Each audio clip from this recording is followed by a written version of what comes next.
Hello everyone, welcome to my channel. Today is actually CW day 3. I'm busy on day 2, so I didn't record the video. So now I'm gonna show the day 2, the replay, and also how I plan for the day 2 base. So on day 2, I just attacked this base, and as you can see, the defenses, they are clustered in this area, and they are not only clustered, but also you can find out that they are all splash defenses. The Fast Butter, the Poison Tower, and Scatter Multi-Inferno, they are all splash defenses. But on the outside of the bases, these bases, for example, the Single Inferno, the Ricochet Cannon, Expo Molotov, they are all single target, and even the Expo are just ground mode. They can't attack the air target. So the best troops to deal with the outside defenses, you can use the bats. You can actually use the bats for the outside defenses. So the plan would be that we can use something, maybe like the fireball, Yeti Bling or something. I would choose the fireball. Use the fireball to target the core. So maybe we can, if we target the multi-gear tower, then we can get the Fast Butter, Scatter, and CC poison, one poison tower. We can get this value, and the Fast Butter and the Scatter, they're just so far away. So we need 1 earthquake on the Fast Butter, 2 earthquake on this area. We need 3 earthquake. And then we can just use the bat for the outside defenses. But the problem is that how can we set out a fireball to this multi-gear tower? It's very deep. So if we deploy the warden in this area, in this red dot, it's gonna be very dangerous because there are the multi-gear tower and also the Ricochet Cannon, 2 heroes, and 2 ground expo. This old defense will just target on your warden, and you need to use so many spells to protect your warden. But you still need some spell space for the bats. So you are just using our spells. So that's not an ideal placement for the warden. So where should we place the warden? Here, we should place the warden outside, a little bit outside the range of the multi-archer tower. In this case, the only key defense that can target the warden is just the expo. And then the warden can just clean the wizard tower, expo, and the mortar, and maybe path here to clear the multi-archer tower. Then 1 infus, 2 infus, 3 infus, and here the mortar. Here's the mortar, so maybe here we just use the flame funnel to get this area. So we only need 3 infus, and then fireball target the multi-gear tower. And since we need a flame funnel, so we need to deal with the mortar. So maybe a Yeti for the wizard tower, and the Yeti mine will go for the mortar so that we can clean the mortar. And the flame funnel can just do pretty well. The flame funnel right here, Yeti clean this 2 defense, and the flame funnel can do very good in this area. While the fireball just deal with this area, and the warden will for this area.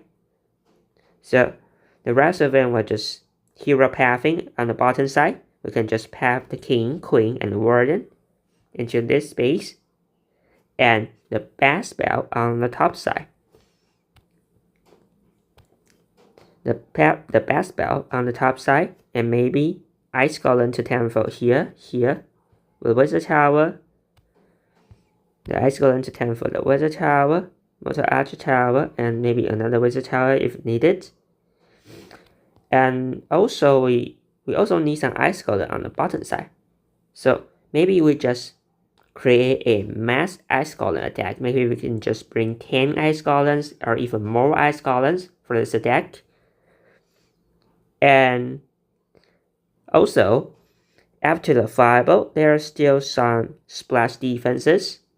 So for the poison tower and the fire spreader, after we do a hero path here, we can get access to this area with the king, queen, and the warden, but we can just use the champion, go for the single, and after the champion gets a single, just put the rocket spear ability. The rocket spear ability should clean these two defenses.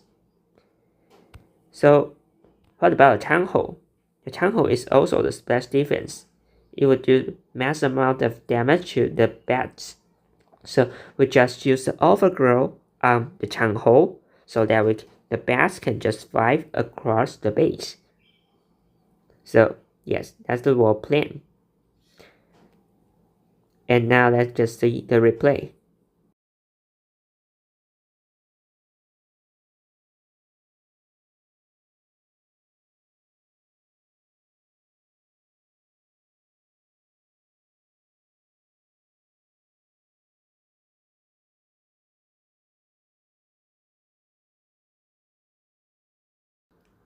Okay, so now let's drop the Archer to test for Tesla, and then the Yeti, Warden.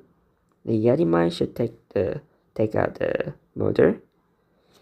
And so now here's the easy pathing for the Warden. The Warden should path to the right side and clean the multi-archer tower. And the front runner is getting some good value on the left side of the base.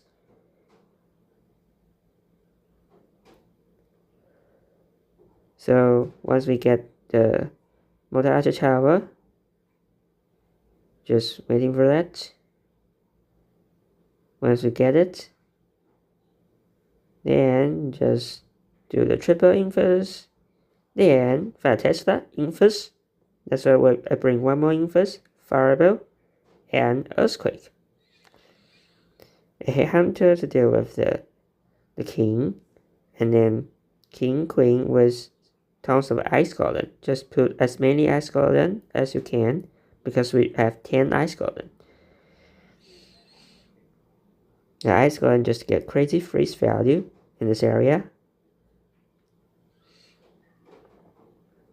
So maybe let's just pop the king ability because the multi-inferno is not reachable. Just use the king ability to open up the walls. And now let's just use the champion. The champion will target the single inferno. Once we get the single, just pop the rocket spear and get the fire splitter and the poison tower as well. And now let's just deploy the bats and then overgrow on the Town Hall. So now the bats are invincible.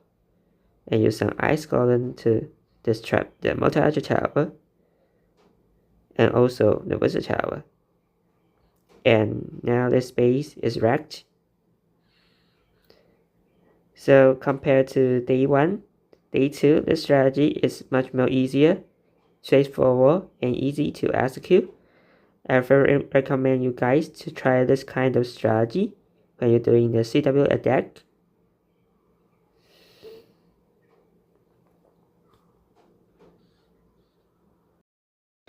Okay, so this is the end of the video. If you like this video, just press the like button and subscribe to this channel so you can see CW Day 3, Day 4 video or even more crazy content in time. And I will see you in the next video.